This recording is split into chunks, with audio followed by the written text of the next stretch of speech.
All right, well, let me get started. I think everybody's in. If you can turn your cameras on, just so we can get some nice pictures of everybody staying engaged. It's my pleasure to welcome to our alumni speaker series, Mr. Mark O'Brien. Mark is a class of 1998 graduate from St. Francis. I got a quick bio, and then we'll kind of get into some questions for him. And thanks for being here, Mark. Really appreciate it. Thank you. It's an honor. I'm glad to be here. And some of you guys may have heard Mark talk before. He usually he's a regular in person for our alumni speaker series. But here's his quick bio. He played baseball and football at St. Francis, then went on to play baseball at San Jose State, where he was a team captain, and he majored in communications, radio, and TV. He then went on to coach baseball at Cal Poly, Stanford, and then at Santa Clara, where he's a head baseball coach. And for the last 10 years, he has been working at CAA as a Major League Baseball player agent. CAA is the #1 sports and entertainment agency in the world. Welcome, Mark, and excited to have you here.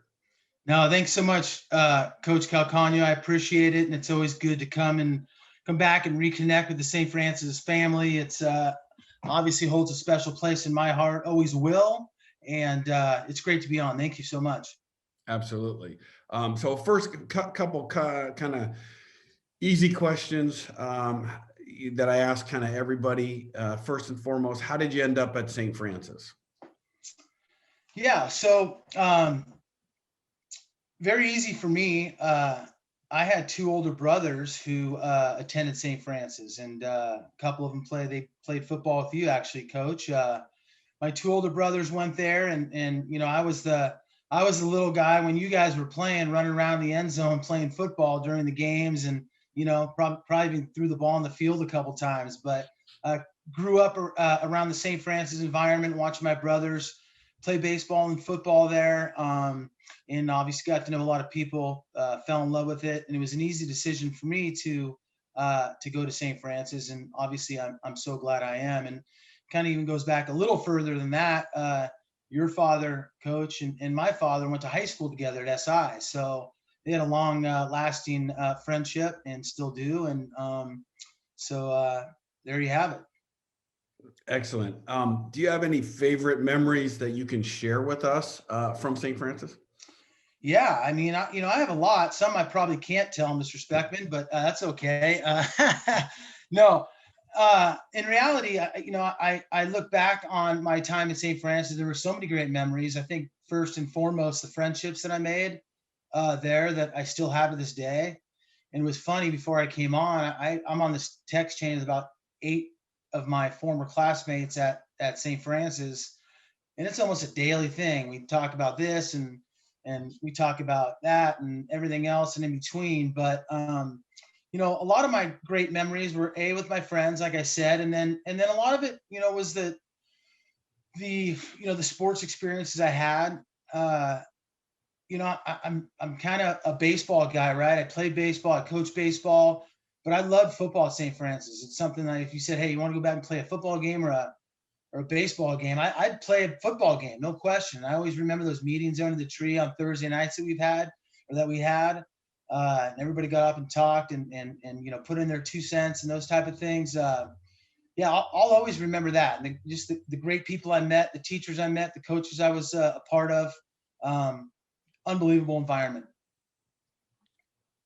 Do you have a favorite class that you remember at St. Francis, and why? And then also a favorite teacher, and maybe it's the same one, but Yeah, well,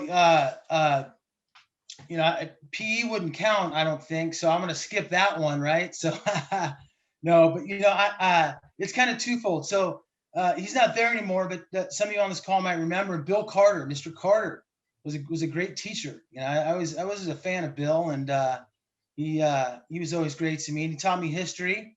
And the reason I liked him, because he took a personal interest in you, just besides the classroom, right? And reached out and asked you how you're doing or how's your family doing, and what's going on? How was your weekend? All those little things. And it just wasn't always about history class, right? But it was more about, your personal life and how things were going. And I always remember that. And, I carry that on to this day when I talk to people. So yeah, Bill Carter, great guy. Excellent. If you had a chance to do anything different while you were at St. Francis, what would that be?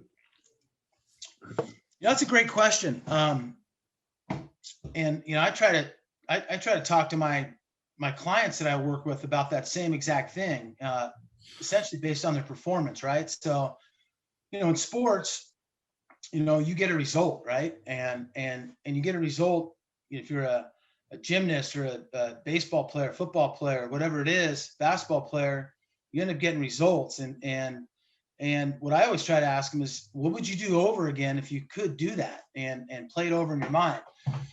So to answer that question, I think I would do a much better job of having a consistent routine in high school. And I can't emphasize that enough. You know, the sooner you can establish a consistent routine in whatever you do, whether it's athletics or school or your job or whatever the case may be, that's extremely important to establish that consistent routine. And I talk to people a lot about that. Um, and a lot of the times that I'm talking to, younger adults or whatever, they'll put the words in sometimes and usually. Sometimes I do this or usually I do that. Well, those shouldn't be synonymous with a routine, because a routine is consistent, right? And if you have a consistent routine on a daily basis, then your performance or the end result has a chance to be a lot more consistent as well. So, long answer to a short question, but sometimes I felt like I just kind of, and it's a little bit my personality, but I kind of winged it and flew around and jumped all around. And I would like to just establish a little bit more of a consistent routine. I think it's important. Good. Um, so then now would be kind of, hey, tell us your story. How'd you end up where you are? Have you had mentors and big influences in your life? And when did you decide you wanted to be an agent? Kind of, we'll let you go, and then, folks, it'll be, let's make it interactive and ask questions either at during or middle, and Mark, unless you care, right? I mean, Yeah, I'd love I to. think interaction is better. So just kind of tell us your story if you would. Definitely want it to be interactive, 100%. Yeah, so as you mentioned, to start I was a college baseball coach for a long time. Right out of college, I became a college baseball coach after I graduated, and spent a long time coaching college baseball. And in my story of how I became an agent, it's a really good lesson, and it's a lesson on relationships, I believe. And I'm very fortunate that I was able to have one certain relationship that I always kept in contact with. So this was back in kind of the mid to late 90s. I was coaching in the summer baseball league, the Alaska Summer Baseball League, which is at the time was a phenomenal baseball league. It was better than what the Cape Cod is now, right? And one of my players that I coached was a guy by the name of Brody Van Wagenen, and he played at Stanford, right? And you got all these players coming from all over different schools around the country, and Brody was on my team. And so after I got done coaching in Alaska and I coached Brody actually played at Stanford, and he had been gone, and he had started his professional career. But he'd always come back to alumni games and so on and so forth. And then he became an agent. Brody Van Wagenen became an agent. And we always kept in contact. He would ask me who the good players are and who he should be looking at. And then when I went to Santa Clara, he always come to the games and check out our players and whoever we might be playing that day. And then one day he just called me and said, "Hey, I have an opportunity for you." And I'm like, "Okay, well, what is that opportunity?" And he told me, he said, "Look, I'm looking for an agent, and especially in the Northern California area. CAA is the number one sports entertainment agency in the world." And Brody had risen to the top and became the head of CAA baseball. And it's just a good lesson that we always kept in touch, and I always reached out to him and asked him questions, and he did the same thing to me, and we forged that good relationship together. And so due to that relationship, he hired me, and it was 10 years ago. And Brody since left and became the general manager of the New York Mets, and is no longer. But yeah, so that's how I got into it, and here I am 10 years later, and I've enjoyed every day of it, or most days, I should say. What's a typical day look like? Well, that's what I love about this job. It's never the same, ever, ever, ever, ever the same, right? Um, if I were to say I would wake up and do X, Y, and Z, it would never happen, because things happen in this sport and in this industry that there's no weekends, there's no off days, and a lot of times, and with all due respect to the clients who work with it, they don't really have families yet, most of them. So they'll call at 6 o'clock, 6:30, right when you're having dinner, and you got to take the call a lot of the times, right? And so it differs, right? It could be I'm talking to 3 or 4 executives, assistant general managers or general managers of a major league team regarding my clients, on their contracts, or what they're doing in spring training. Or I could be the next day I could be talking to 3 or 4 scouting directors, talking about the upcoming draft, and how they see the guys that I'd represent in the upcoming drafts. Then you mix in talking to clients on a daily basis. You might be traveling to see clients. You might be traveling to see teams, and executives with teams. You could be on a marketing call for one of your clients with the marketing team that we have in place in our baseball division.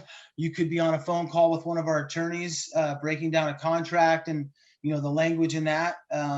So it really, really, really differs on a daily basis, which I enjoy. But I also feel there's a good amount of autonomy in the job that I have, as opposed to coaching. As you know, Coach Calcano, it's pretty stringent. When the first day of practice is, when you're going to lift weights, what time you're going to practice, when school starts, when your schedule is, when your season is, when the games are. And this, it could just it differs. There's more autonomy in it, but that's what I like about it. It differs every day, and it kind of fits my personality. What is the most gratifying part about the work that you do? That's an easy question for me, or it's an easy answer, I should say, because it's helping a player and see the difference that you can make in a player that you work with. And you would be amazed. I think, sometimes people think as a sports agent, all they do is they just negotiate contracts, right? And they get this guy gets drafted, and they negotiate this contract for him, and they go to this press conference, or you're at games and you're with their family, you're on the field for batting practice, and you're doing a lot of these things that, yeah, those are really cool things to do, right? But what's not seen are the daily, weekly, monthly, yearly phone calls when a guy's 1 for 20 with 16 strikeouts, and he's in a hotel room somewhere in upstate New York, and he has nobody to talk to besides his agent, right? And so a lot of my job is playing psychologist, right? And a sports psychologist, and getting those guys back on their feet, and getting into the next day, and getting into the next pitch and the next out, and whatever the case may be on that. And that also leads to their off season stuff, right? Where we're heavily involved in player development in our agency. We don't necessarily just leave it up to the teams. The teams have a lot of stuff to deal with and a lot of people to deal with. And so we take that in our hands. I'll throw batting practice to guys. I'll hit ground balls. I'll hit fly balls to guys. I'll go watch them work out. I'll be heavily involved in that aspect of it, right? So those are the kind of the behind the scenes things. But when you see some of the work you put in, whether it's just talking a guy out, who's really struggling, and then you see his performance turn around, and you know you've helped him with that. That's very gratifying. Then ultimately, when that guy reaches the big leagues and makes his major league debut, and then gets to a certain level where he makes a lot of money to help him and his family out, very gratifying to me, and that's probably the best part of my job. What would be one of the biggest challenges that you face or you have faced? Maybe a specific example or just overall? Yeah. The biggest challenge I think in this job is twofold, right? Um, when you're an agency that's at the top, a lot of people take shots at you. And this industry it can be a little, it can be interesting at times with what people can say, and it's not necessarily always true. We kind of pride ourselves on being on the up and up. And you can't necessarily say that about everybody in the industry, but I think you face challenges from competition, and them, you know, maybe getting in somebody you're recruiting, their family's ear, and just that competitive environment that is in there, uh, and then of course dealing with some people that maybe have failed, right? That could have been a first round pick, or they make it to the major leagues, and then all of a sudden they get sent down to the minor leagues, and then you have to get on the phone with them and say, hey, it's going to be okay. You got to keep working. You got to keep battling. Um, and then there's times where you might lose a client, right? That happens all the time in our industry, that it just might not be the right fit. It might not be the right fit on our end either, right? And or it might not be, something might happen where they think the grass is greener on the other side. So that's a difficult challenge, and it happens a lot. I mean, you see kids transfer schools, and it's not always the best thing. They might think so at the time, and it's not necessarily the case. Sometimes that happens in the agent business, where they think somebody's giving him more attention and maybe telling him things that aren't necessarily the best for him, and they listen to that, and they think that's a good opportunity for him. So that's a challenge. But if you do what you're supposed to do, and you stay on top of your stuff, and you look, the biggest thing in my industry is you be honest and upfront with the people you're dealing with, and the minute you're not honest and upfront, then you can get your own self in trouble. So yeah, those are some of the challenges. Last question, then I'll kind of open it up to everybody. What can a young person, somebody on this call or listening to this later, do to find out if this is it would be a good career for them? Yeah, I would say you have to study the industry as best you can before you get on a phone call with somebody that's in the industry. And I'll give you an example. All right. So if you say the most important part of the job, which there's a lot of important parts of the job, but ultimately, if you were just a bottom line guy, right? Bottom line person, you would say it'd be acquiring talent, right? So you have to acquire talent. Like, talent runs our industry. Talent, bottom line. And elite talent runs our industry. So I've been on a phone call with somebody who would want to be an agent, right? And was, hey, I would love to do what you do. I'm ready for it. I know I can dominate this industry, and I can be great, and I can hop in tomorrow, and I know I can make a difference. And I said, okay, well, that's great. That's awesome. I said, okay, well, do me a favor. Can you name 15 of the top 2022 prospects in the draft?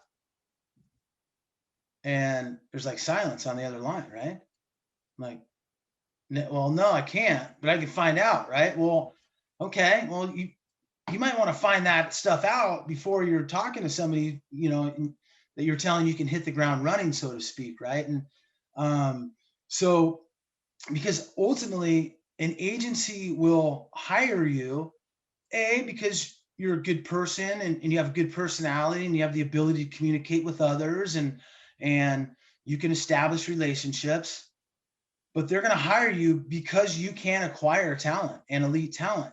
So you better know who the talent is before you start making these phone calls, right? And getting in the industry. So I know it sounds like a end result, bottom line type answer, but it's really true. And because you can learn the other stuff as you go, right? People say, oh, you got to be an attorney. No, you don't have to be. Or how about, you can learn that. You'll have people to teach you that, but you better know who the players are, because they're ultimately, they're going to be the ones that are going to help you succeed in this industry. All right, thank you. All right, so I'm going to allow anybody come off mute, ask any questions of Mr. O'Brien, or put it in the chat. You guys go ahead, fire away. I have a question, Mark. You mentioned you don't need to be an attorney, but are there certain undergraduate majors that can be helpful? Are there certain graduate schools that are helpful? And you mentioned psychology, and I know mental health is a big issue for a lot of athletes. Is psychology a good, not necessarily major, but a class to take to be prepared to be an agent? Yeah, great question. And it's a question I get asked quite often. I think and I alluded to it, right? People say, well, do you have to be an attorney to be a sports agent? And no, you don't. It wouldn't hurt you by any stretch of the imagination, right? But most sports agents are not attorneys. At my company, we have 5 full-time attorneys that work in the baseball division alone, right? And so an agent, I'm a contract agent, and my job is negotiate terms of the contract, right? I'm negotiating the terms, how much money this player will get, whether it's an arbitration or the draft or free agency or whatever the case is. Our attorneys read contracts and, go over some fine line stuff, right? But as a contract agent, we negotiate the terms. I think a psychology degree would be phenomenal. I do. And any sports psychology would even be a little bit better. But there is no, look, I'm a communications, radio, television, film major, right? We have people that are, history majors that are great agents. We have, they're all over the board to answer that question. But psychology would be great. Sports management would be outstanding as well. And you wouldn't have to take the sports management and then become an attorney. And again, I'm not saying that don't go be an attorney if that's what you want to do. Not by any stretch of the imagination. I think it's great if you want to do that. But I know there's a lot of schools that are offering sports management degrees, which are exceptional. But I would not put it into one specific degree. I would say do what you like to do, and if becoming a sports agent is something that intrigues you, that's great. I would say this: there's different types of agents we have. We have contracts agents like myself, but we have marketing agents too, right?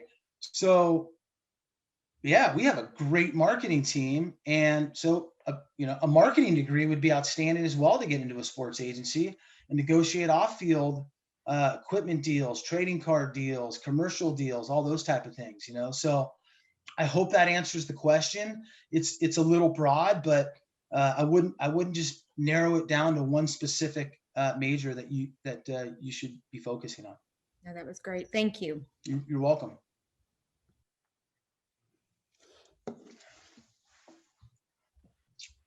All right, Nietzsche, I want to throw you. You asked. Sure, Coach. All right. Yeah. Mr. O'Brien, I actually do have a question. So you said about kind of like just like what you mentioned before about taking psychology classes, making your curriculum kind of like very diverse. But so I am also on the verge of kind of deciding whether going to work right after graduation or going to potentially law school and to be an attorney. And I'm very conflicted with these decisions. What kind of advice would you give me, or what kind of advice would you give people who are very conflicted postgraduate? Some advice to how to decide. Is there any routes that we can reach out to kind of seek for consulting with these type of decisions? Well, Keith, I've talked to you on the phone a few times. I think every time I've talked to you, I've told Coach Calcani, I think I probably will be working for you somewhere someday, because you'll probably be running some Fortune 500 company, pal. And so I don't even know if you should think about being a sports agent. You might even be way better. No, but I understand the question. I do understand the question. And it comes down to, it's really simple for me.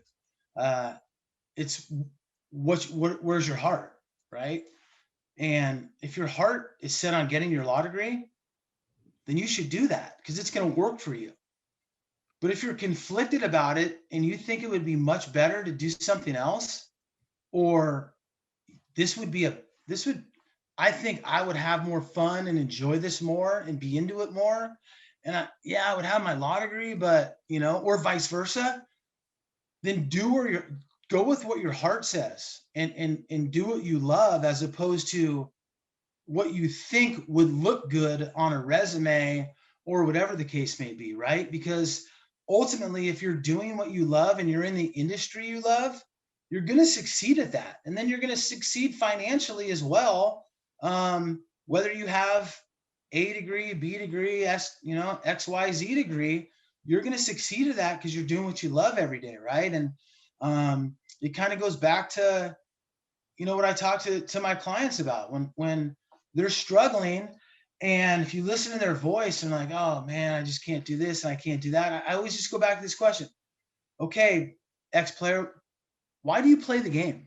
Why do you play baseball? And inevitably, every single time, every single client, they're all different. They say this, well, because I love it and it's fun. Okay, well then go love it and have fun. The umpire says play ball. It doesn't say work ball or stress ball or, freak out ball or whatever. Right. So it kind of relates to your question as go with what your heart says to do and you'll be successful at that. And I hope it answers the question, Kenichi. Thank you very much. Yeah. I got a question for you. Huh? So, Good I seeing know, you on the screen, by the way. We always just text. yeah, for sure. No, great seeing you. So I know, when you're scouting talent, you're dealing with a bunch of guys who are at a very high level. But my question to you is what type of, like off the field qualities do you search for when looking at talent? Is it you focus more on like social media? Is it community service? Is it their grades? Is it just their character? What is kind of some main things you search for when you're looking, just talent wise and to represent people? Yeah. Awesome question, man. Yep. Great question. Mentality. Look, I think we could all be honest, right? You have to have a certain baseline talent, right? I mean, you have to have a baseline talent to be good. I didn't say you have to have an unbelievable talent. I said you have to have baseline talent. And then, if you're extremely talented, great.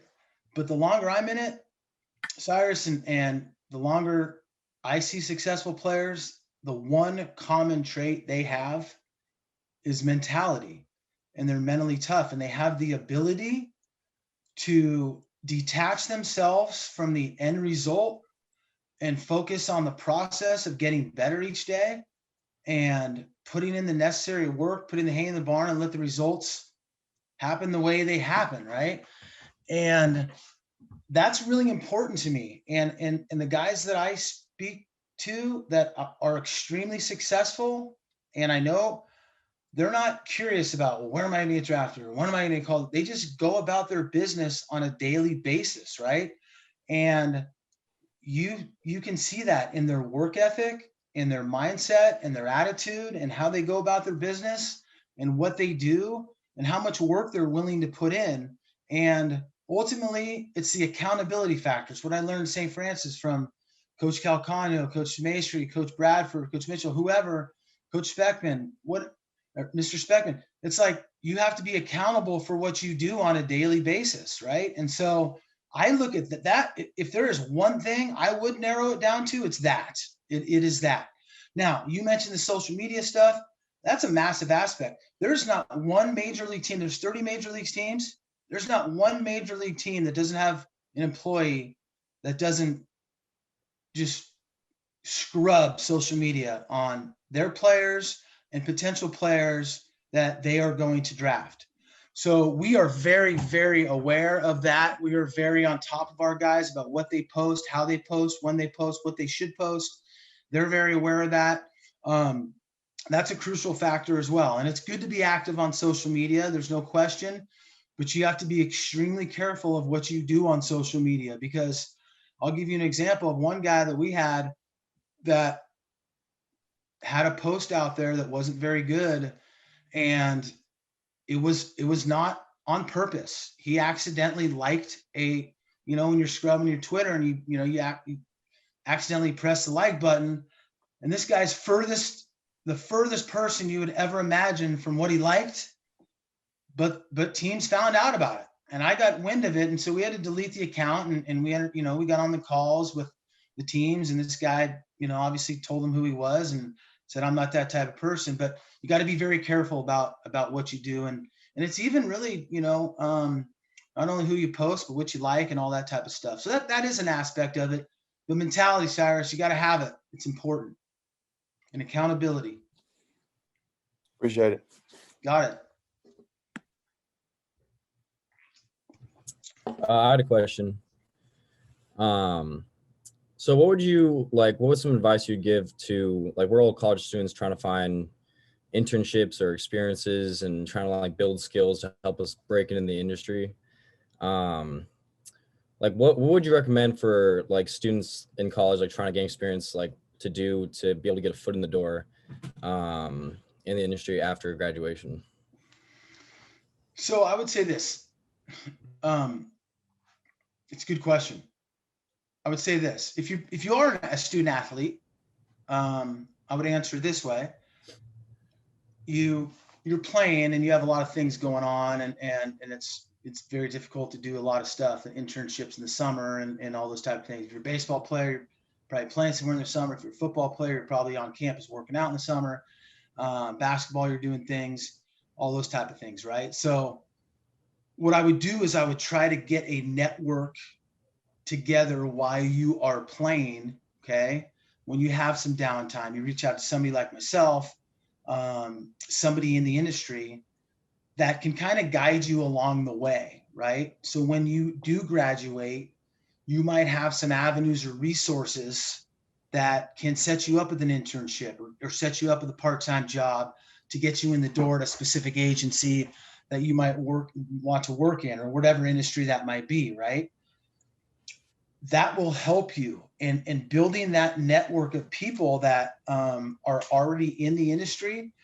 And it's not a situation where you need to talk to them once a week or every week, but just keep in touch. Let them know what you're doing. Let them know that you're out there. Let them know that, hey, I'm really interested in becoming becoming a sports agent or a marketing agent or whatever, an attorney in the industry, whatever that case may be, right?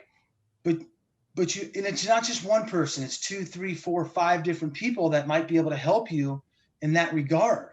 So that's what I would do if I was a student athlete.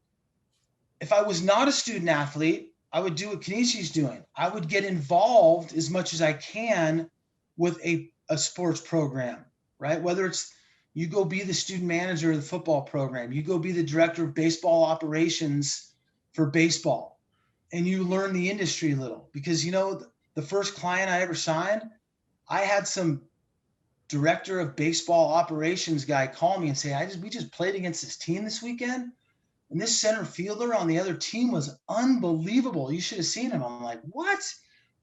Lo and behold, I checked this guy out. Nobody had ever really heard of the guy. And then the guy ended up signing for $1.5 million in the second round of the Cubs. It was the first guy I ever signed because this kid called me because he was just at the games working with the baseball program, right? And so I would get involved in any way I can with one of the with one of the athletic teams at whatever college you might be at. I think that would help, and that will help you learn, get to know people in the industry, get to know players in the industry, and then continue to build that network, like I said in the first example that I gave you. But yeah, then the second part of that is, look, you have to sacrifice in any industry you get in. So if you think you're going to go from maybe graduating to making 6 figures a year in any industry, it's a little unrealistic at times, right?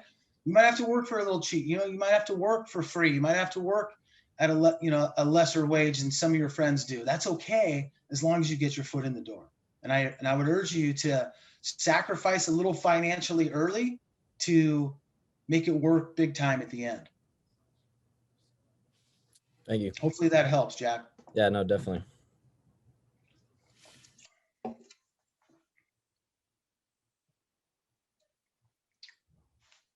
Who else has a question? Emily, I'm going to pick on you because I know your dad. Tell him I said hello, by the way. Do you have any questions? Okay, I will. I was no, waiting for you, Emily. I was just gonna ask, kind of like people already asked it, but like if you're having a hard time like making connections in the industry, like what's a way to kind of like try to be in contact with like as many people as you can, I guess. Yeah. Well, I think Emily, and I have 2 daughters, so I appreciate you being on this phone call or on this Zoom. Can I also just add one thing before you answer that, Mark? It just like for women in the industry, right? We mostly think it's a male dominated industry, but maybe you could answer that too, just as a career. Heck yeah. No, I was planning on it. That's for sure. Well, I'll answer the first part is, so going back to kind of what Coach L, what would you do differently at St. Francis? One of the things I feel I did a good job is I connected with a lot of the faculty at St. Francis, right? And I connected, I always say hi to them and how you doing? A lot of times the teachers always ask you, how are you doing? And then you just say, fine. But, teachers like, or coaches like you to ask them, hey, how are you doing, Coach? How are you doing, Mr. Speckman? How are you doing, Mr. Smith? Whatever the case may be. And you can forge those relationships. Emily, you would be amazed at the network of people that St. Francis has in your immediate resources that you could use. One being Coach Calcagno, right? And so, which is why I'm on this call right now, because we've known each other for a long time. So you can start out with those type of people. Hey, do you know anybody in this industry? I know you're a sports coach. I know you coach this sport.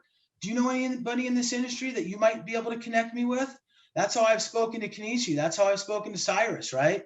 And so use your immediate resources. And again, don't be shy to do that, right? Like teachers and coaches at St. Francis, and I know it hasn't changed, are more than willing and more than happy to help the students there, introduce them to specific people. And alumni like myself are more than happy to get on phone calls and talk to people that go to St. Francis. So use that, right? And that would be my first way of taking care of that process. But then secondly, you look up certain agencies, whether it be on the internet or whatever, and you can reach out to them directly as well. And a lot of them have good internship programs, including us at CAA. We don't start ours till after our junior and senior year in college, but you can reach out to them, email them. Can I get 10 minutes of your time just to speak with you about what you do or how you do it, or what's involved in your daily job. So those are a couple ways. As far as women in the industry, I'm a huge proponent of it. I work with 5 females that are agents at CAA directly in baseball. They're all phenomenal. They do a great job. And there's one general manager in Major League Baseball, Kim Ng, who's the general manager of the Miami Marlins, who's the first female to become a general manager in Major League Baseball. She's outstanding, right? So I think it's great. Some of you might have heard of Trevor Bauer, right? He's not a client of ours. I typically don't speak about a ton of other clients that aren't ours, but Trevor Bauer's agent is a female, and he just is making $40+ million a year. She's done a pretty good job. So there's no male, female. You want it, you go for it. There's an avenue for it in this industry. That's for sure. Great, thank you. You're welcome.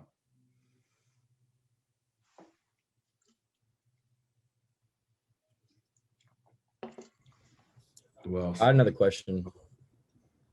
So obviously you have like a lot of clients who are in different cities and like spread out across like the country. How often are you away from home or on the road, or going to see a client, and like that work-life balance? Yeah, a really good question, Jack. So obviously these times are different, right?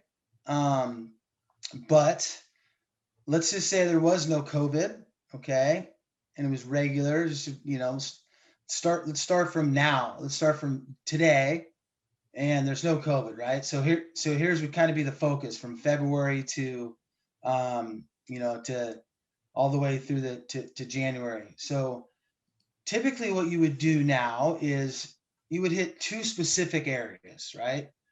You would hit the guys in spring training, okay, and that would be in Arizona and Florida.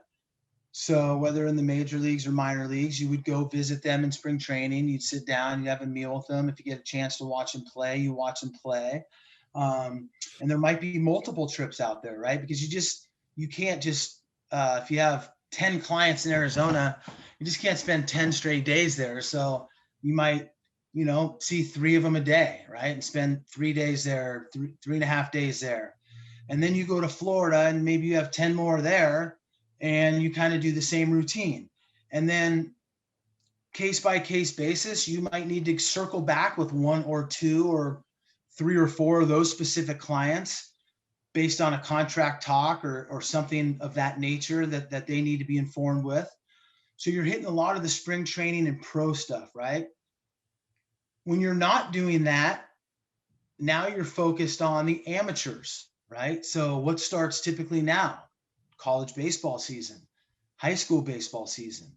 So you're focusing and going out and watching players that are in high school and college that you think have a chance to be really, really successful in the upcoming drafts, whether it's the 21 draft or 22, or maybe even in some cases the 23 draft. But so you're splitting your time up between then, right? So then spring training ends, college baseball go through June. So you're continuing to pick off those games and some high school games. And then the Major League Baseball and minor league baseball season starts. And then you'll occasionally go and you'll watch teams. So fortunately for me, being here in the Bay Area, I live in Los Gatos. I have 2 major league stadiums here. So I'll go up to, I'll go to the Giants stadium. I'll go to, where the A's play. And if there's visiting teams that are coming in where I have clients, I'll go see them, maybe have a meal with them, watch batting practice, do all that. If their family's in town, I'll spend some time with them. And then you'll have to go occasionally fly somewhere to go watch a game. If a player makes his major league debut, you need to be at that major league debut, right? If there's a playoff game, typically you'll go to those playoff games and watch them if they make it to the World Series or the All-Star game. Or if somebody in the minor leagues makes an All-Star game, that's a special thing. You would like to be there for that as his agent, right? So that kind of leads you all the way up till September, right? Not to mention the summer, you're going out maybe to Cape Cod and watching some college baseball stuff. And that leads you all the way to September when the major league season gets done. October, November, the playoffs come and you're watching playoffs. There's not a ton of college baseball action. There's some fall baseball in college. And then it's kind of contract season where guys are circling back on contracts and trying to, maybe it's a free agent or arbitration season. And so your off time, even though there's no games, you're still dealing with clients on player development stuff and then contracts with specific teams. So it's a full year deal. The travel stops a little bit more so in the late in the fall and in the winter, but you're on the go quite often. The thing is, you're not gone for like a week at a time or 2 weeks at a time. You get to spend some time at home, which is nice as well. So it's good to have that balance that, like, as you mentioned, I think it's extremely important. You need to have it. And that's where the autonomy comes in, where you can kind of pick your schedule out a little bit and be home when you need to be home. It's really important to have that work-life balance. Thank you. Long answer to a short question, by the way. No, I like it. Love it. I had a question. I was just wondering, like, what kind of qualities do you see in like athletes or like maybe aspiring sports agents that you really like admire, or just something that you think could like set them apart from like the rest of the pack?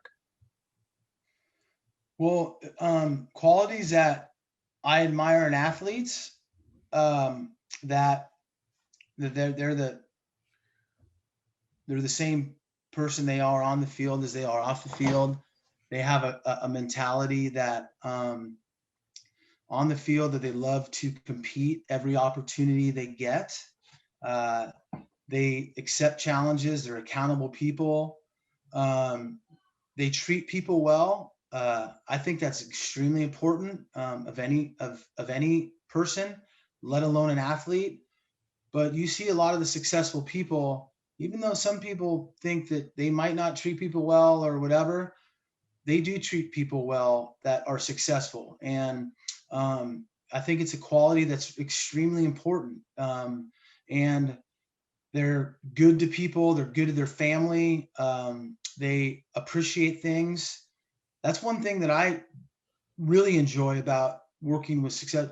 They're grateful. You know, they're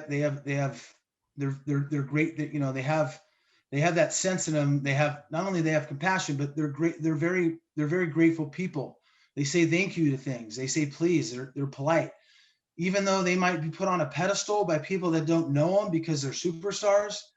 When it comes down to that, you know them, they're very, very, very grateful for what you do for them or some things you do for them.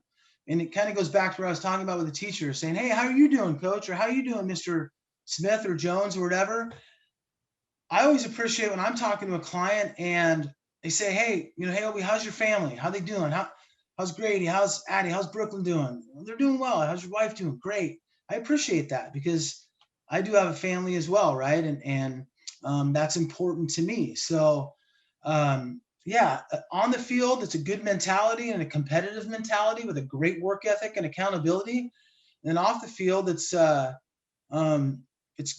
being grateful and thankful and treating people with the way you would like to be treated as well. So hopefully that answers that.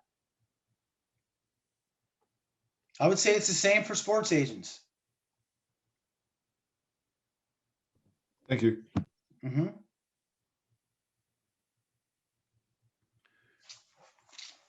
Anybody else have a question for Mr. O'Brien? I was just curious about the credentials that you need. I would imagine that you'd need a strong athletic history yourself. Great question. No, you don't really. Does it help? Yeah, I would say that the fact that I played baseball or coached baseball, it's helped me. I would say it's helped me in a lot that I had a network of people that when I got the job at CAA, that I could reach out to. I could talk to a scout. I could talk to a scouting director because I knew them from coaching. They would call me and ask me about our players. So I knew those guys. And the fact that I played, then yeah, that helps me understand the game a little bit. But by no means if that was the case, then every Hall of Famer could be a great agent, right? And that's not the case. Or every great coach could be an agent or whatever that might be. So you don't have to be, and we have highly successful athletes in my company that played Division II or NAIA, or we have one that does an unbelievable job. We've never played college baseball at all, right? But he understands the industry and he's worked really hard to understand the industry, but is very good with people and is very good at forging relationships with people and letting them know that, you know, he cares about them and has their best interest at heart. So yeah, you can say it will help you a little bit, Monica, but not necessarily, it's not the end all be all by any stretch of the imagination. Thank you. You're welcome.